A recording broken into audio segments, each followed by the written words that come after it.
নিজের service revolver দিয়ে আত্মঘাতী সচিন তেন্ডুলকরের নিরাপত্তারক্ষী। ঘটনাটি ঘটেছে মঙ্গলবার রাতে মহারাষ্ট্রের জামুন এলাকায়। মহারাষ্ট্রের রাজ্য রিজার্ভ পুলিশ ফোর্সের সদস্য ওই জওয়ান।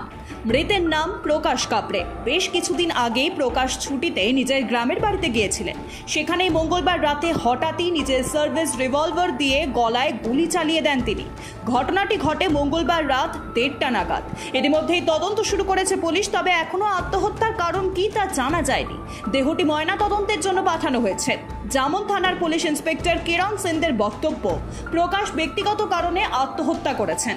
সন্দেশখালীর বেতাজ বাদশাহ শেখ শাহজাহানকে নির্দোষ প্রমাণিত করতে চাইছে তৃণমূল আশ্রিত দুষ্কৃতীরা। এমনই এক চাঞ্চল্যকর অভিযোগ করলেন বিজেপির নেত্রী প্রিয়াঙ্কা টিবরেওয়াল। তার দাবি, সম্প্রতি সন্দেশখালীতে এক মহিলাকে অপহরণের চেষ্টা করেছিল তৃণমূলের গুন্ডারা। এই নিয়ে পুলিশে অভিযোগ দায়ের হয়েছিল বলেও জানা গিয়েছে। বুধবার নিজের এক্স হ্যান্ডেলে একটি ভিডিও পোস্ট করেন প্রিয়াঙ্কা টিবরেওয়াল। ক্যাপশনে তিনি লেখেন, আজ আমি সন্দেশখালীতে গিয়েছিলাম, যেখানে টিএমসির গুন্ডারা শেখ শাহজাহানকে নির্দোষ প্রমাণ করার জন্য জনগণকে হুমকি দিচ্ছে। তিনি আরও বলেছেন, মহিলারা আমাকে দেখে একাধিক অভিযোগ জানিয়েছেন। তার মধ্যে অন্যতম, দিন কয়েক আগে এক মহিলাকে অপহরণ করা হয়েছে। গুলিবিদ্ধ হলেন স্লোভাকিয়ার প্রধানমন্ত্রী রবার্ট ফিকো। বুধবার সমর্থকদের সঙ্গে দেখা করার সময় তাকে লক্ষ্য করে এক আততায়ী 4 রাউন্ড গুলি করেন বলে অভিযোগ। ঘটনায় গুরুতর আহত হন স্লোভাকিয়ার প্রধানমন্ত্রী।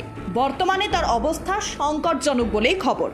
ঘটনায় আততায়ীকে গ্রেফতার করেছে পুলিশ। বুধবার হ্যান্ডলোভা শহরে হাউস অফ কালচারের বাইরে ভিড় করে থাকা সমর্থকদের সঙ্গে দেখা করতে গিয়েছিলেন তিনি।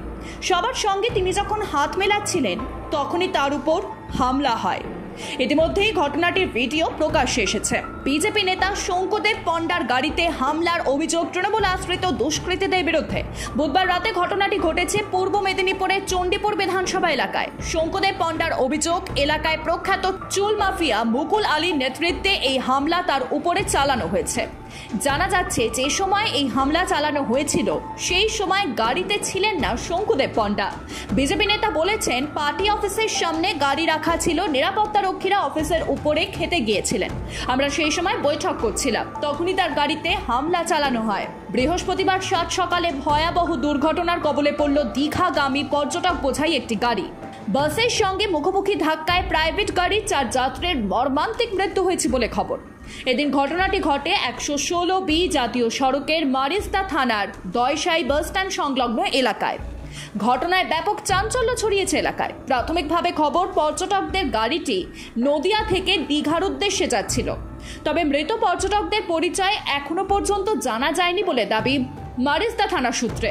পুড়ে গেল একটি বিরিয়ানি ও ফাস্টফুডের দোকান। গভীর রাতে আচমকাই আগুন লাগে দোকানটিতে। শিলিগুড়ির হায়দারপাড়ার প্রাইমারি স্কুলের পাশের ওই দোকানটিতে আগুন লাগার দৃশ্য দেখে স্থানীয় বাসিন্দারা খবর দেন দমকল বিভাগে। ঘটনাস্থলে ছুটে আসেন দমকল কর্মীরা। অপরদিকে খবর পেয়ে ঘটনাস্থলে ছুটে আসেন ভক্তিনগর থানার পুলিশ। জানা যাচ্ছে, সিলিন্ডার বিস্ফোরণ ঘটে, যার জেরে নিমেষের মধ্যে পুড়ে যায় পুরো দোকানটি।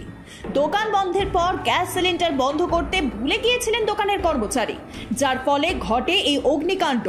গতকাল রাত 1টা নাগাদ ঘটে এই বিপজ্জনক ঘটনাটি।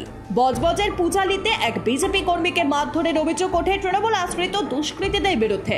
বিজেপি কর্মী ধীমান মণ্ডলের অভিযোগ, তারা বিজেপির পোস্টার লাগাচ্ছিল। সেই সময় পৌরসভার 3 নম্বর ওয়ার্ডের প্রাক্তন কাউন্সিলর চিন্ময় বারুই তাদের গিয়ে গালিগালাজ করে। বিজেপি কর্মীরা সেখান থেকে সরে গিয়ে 4 নম্বর ওয়ার্ডে বিজেপির পোস্টার লাগাচ্ছিল। তখনই পূজালির পৌরপ্রধান তাপস বিশ্বাস, মেহফুজুর রহমান এবং চিন্ময় বারুই এসে তাদের উপর মারধর করে। বিজেপি কর্মী ধীমান মণ্ডল আরও অভিযোগ করেন, তাকে বন্দুকের বাঁট দিয়ে মারা হয়, যার জেরে তিনি অজ্ঞান হয়ে পড়েন। পূজালি থানার পুলিশ ওই বিজেপি কর্মীকে প্রাথমিক চিকিৎসার জন্য হাসপাতালে নিয়ে যায় এবং রাতেই ডায়মন্ড হারবারের বিজেপি প্রার্থী অভিজিৎ দাস পূজালি থানায় গিয়ে লিখিত অভিযোগ করেন। লোকসভা ভোটের আগে আবারও কেশপুরে আক্রান্ত বিজেপির মণ্ডল সভাপতি। অভিযোগের তীর শাসক দলের দিকে।